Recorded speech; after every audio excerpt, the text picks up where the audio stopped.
In the final days of April 1945, the world was closing in on Adolf Hitler. The man who had once commanded armies, conquered nations, and terrorized millions was now a broken figure, trapped in the depths of Berlin. The city above him was in ruins, reduced to rubble by relentless Soviet artillery. The streets were filled with smoke, fire, and the cries of the dying. The Third Reich, which Hitler had promised would last 1,000 years, was crumbling after just 12. And in the Führerbunker, buried deep beneath the city, Hitler prepared for his final act. Welcome to Invest Edge Academy. I'm Charlie, and today we're exploring one of the most chilling and mysterious moments in history, the last 24 hours of Adolf Hitler. This is a story of desperation, betrayal, and the haunting legacy of a man who brought the world to the brink of destruction. Stick with me as we uncover the details of his final hours, the documents that were discovered later, and the strange decisions he made before his death. The Führerbunker was a fortress of concrete and steel, designed to protect its occupants from the bombs raining down on Berlin.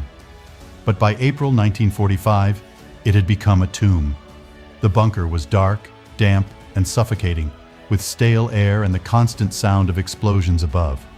It was a place of despair, where the last remnants of Hitler's inner circle gathered, knowing the end was near. The atmosphere was heavy with fear and resignation. The once powerful men and women who had surrounded Hitler now whispered in hushed tones, their faces pale and gaunt. They were trapped, just like their leader, with no hope of escape. Hitler himself was a shadow of the man he had once been. His health had deteriorated rapidly in the final months of the war.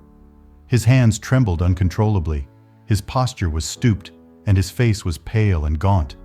Witnesses described him as a man consumed by paranoia and delusion. He ranted about betrayal, accusing his generals, his allies, and even the German people of failing him.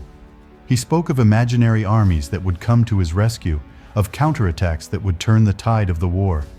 But deep down, he knew the truth. The war was lost, the Reich was finished, and so was he. As the Soviet forces closed in on Berlin, Hitler made a decision that has puzzled historians for decades. On the night of April 29th, just hours before his death, he married Eva Braun, his longtime companion. Eva had been by Hitler's side for over a decade, but their relationship had always been kept out of the public eye. She was a woman who had devoted her life to him, despite his cold and distant nature. She had endured years of isolation, living in the shadows of his political life, and now, in the final hours of his life, she would become his wife. The marriage was a brief and somber affair. It took place in the bunker, witnessed by a handful of Hitler's closest aides. There was no celebration, no joy. The ceremony was mechanical, almost perfunctory, as if it were just another task to be completed before the end. Hitler and Eva exchanged vows, and then it was done. Why did Hitler choose to marry Eva in his final hours? Some believe it was a final act of defiance, a way to assert control over his life in a moment when everything else was spiraling out of his grasp. Others see it as a gesture of loyalty to Eva, a way to reward her for her devotion. And then there are those who think it was simply a way to humanize himself in the eyes of history, to leave behind the image of a man who died with his wife by his side. Whatever the reason, the marriage was short-lived. Less than 24 hours later, both Hitler and Eva would be dead. After the marriage, Hitler turned his attention to his final preparations. He dictated his last will and testament, a document that would later be discovered by the Allies and provide a chilling insight into his state of mind in those final hours. The will was filled with self-pity and blame. Hitler refused to take responsibility for the destruction he had caused. Instead, he blamed the Jews, the Allies, and even his own people for his downfall. He accused his generals of betrayal and incompetence, claiming that they had failed him at every turn. He also appointed Admiral Karl Donitz as his successor, a futile gesture given the chaos engulfing the Reich.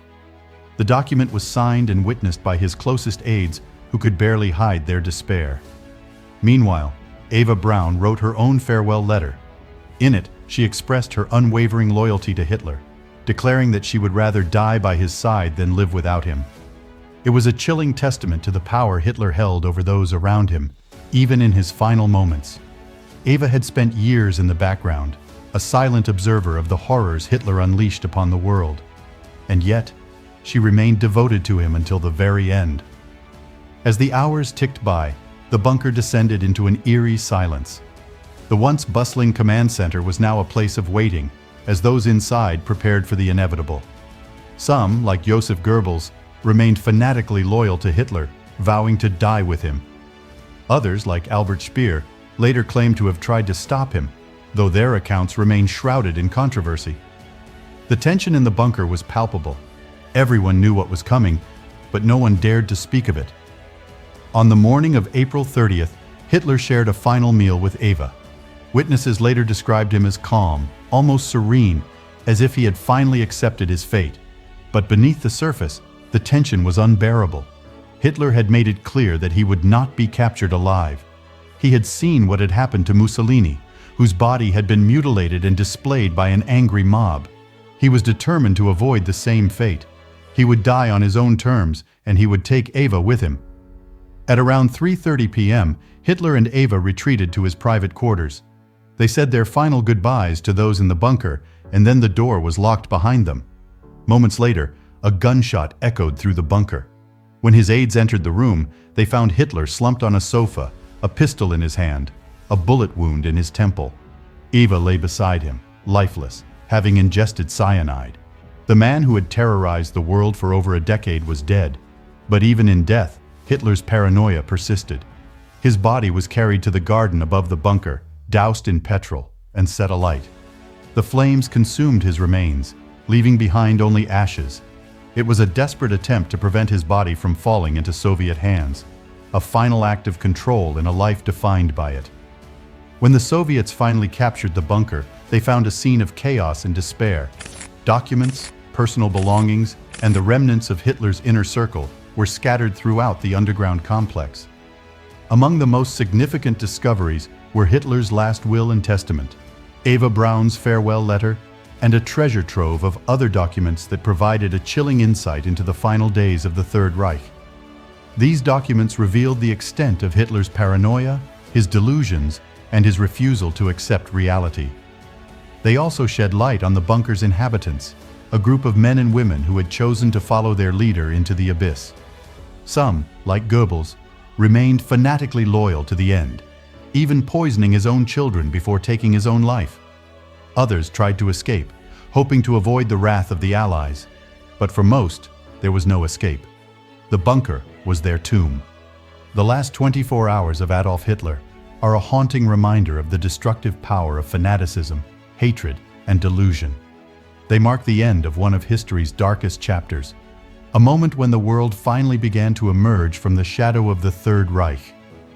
But they also leave us with questions about the nature of evil, the choices people make in the face of despair, and the legacy of a man who sought to reshape the world but left it scarred and broken. Even now, nearly 80 years later, the story of Hitler's final hours continues to fascinate and horrify. It is a tale of power and its ultimate collapse, of loyalty and betrayal, of humanity at its darkest. And it is a story we must never forget, because in the end, the bunker was not just a tomb for Adolf Hitler. It was a symbol of the destruction he unleashed upon the world, a destruction that, even in his final moments, he refused to take responsibility for. And as the flames consumed his body, they left behind a legacy of ashes, a chilling reminder of the cost of unchecked ambition and hatred. If you enjoyed this story, make sure to subscribe to Invest Edge Academy for more deep explorations into history, finance, and the stories that shaped our world. I'm Charlie, and if you haven't already, check out our recent Storytime video on Jeff Karpov, the man behind one of the most shocking Ponzi schemes in modern history. It's a tale of greed, deception, and the rise and fall of a man who thought he could outsmart the system. Go watch it now, and I'll see you in the next video.